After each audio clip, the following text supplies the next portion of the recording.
So the scenario that I chose for this advocacy video assignment is a student with a disability is being placed in a more restrictive setting due to chronic behaviors without data or an FBA.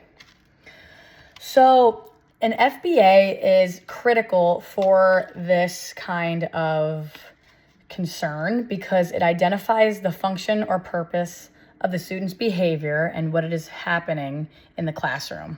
So without an FBA, there would be no evidence that there is a big enough problem to require a more restrictive environment. So without enough data, there is no proper evidence to claim that there really is a problem big enough to consider a least restrictive environment.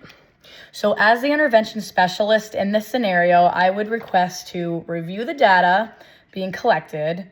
I would initiate the FBA process to begin, and the IEP team needs to follow procedural safeguards and emphasizes that placement decisions should be individualized, data-driven, and legally compliant. So the federal state laws and guidelines is IDEA. This falls under IDEA, which stands for the Individuals with Disabilities Act. So under this law, students are entitled to a free and appropriate education, FAPE, that is short for.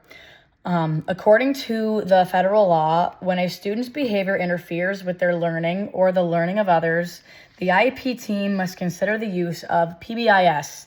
PBIS is short for Positive Behavior and Intervention Supports. So during that process, the student would be placed on a behavioral intervention plan, and PBIS strategies would be implemented in an individualized setting. The professional advocacy stance that is respectful and student-centered. For that, I would say as the intervention specialist in this scenario that I understand that this student's behavior has been a challenge. However, before I consider a more restrictive placement, I think we need to ensure that we have clear behavioral data and conduct a functional behavioral assessment on the student. According to IDEA laws, we are required by law to implement positive behavioral interventions and supports to make evidence-based decisions. So my recommended course of action for this scenario, there are 6 steps that should be taken. Step 1, the intervention specialist and the general education teacher and or whoever else is involved with the student should collect and review behavioral data. Next, they should conduct a functional behavioral assessment. So me being the intervention specialist, in this scenario, I am the one that will conduct a behavioral assessment on the child. Me as well as the behavioral intervention specialist, who will then possibly create a behavioral intervention plan or a behavioral IEP if a student does qualify for that. Step 3, develop and revise the BIP, behavioral intervention plan. So if the student does qualify for that, so if the student is struggling to behave in class, there could be a reason behind that, such as a specific learning disability, such as ADHD, or the student has trauma outside the school. That could also be a high possibility for that. So there's many reasons why a student would be placed on a behavioral intervention plan, and that would be a few of the reasons why.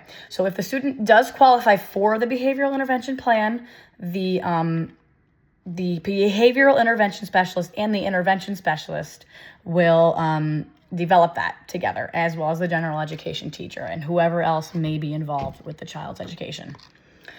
Step 4, implement supports and monitor progress. So with that behavioral intervention plan, there will be goals and supports or accommodations in this case for that behavioral intervention plan. So the behavioral intervention specialist and the intervention specialist will come up with supports inside the classroom to see if that is effective. And if not, then maybe that's when everybody will consider an LRE for the student. So step 5 is just what I was saying. Consider additional supports before the restrictive placement takes place. So if you can come up with supports to help the student in the inclusive classroom, or any classroom for that matter, that if that is effective for the student may not need to be placed in a least restrictive environment, because you do need to consider all factors before making that kind of decision. So that brings me to my final step. So after that's all complete, I will consult with the rest of the IEP team, which is my behavioral intervention specialist on my team and my general education teacher. And I will consider then if placement is still a concern for this child. So placing the child in a least restrictive environment, I would consider if that is still a possibility if the student does not show any progress with any modifications or accommodations behavior-wise in the classroom.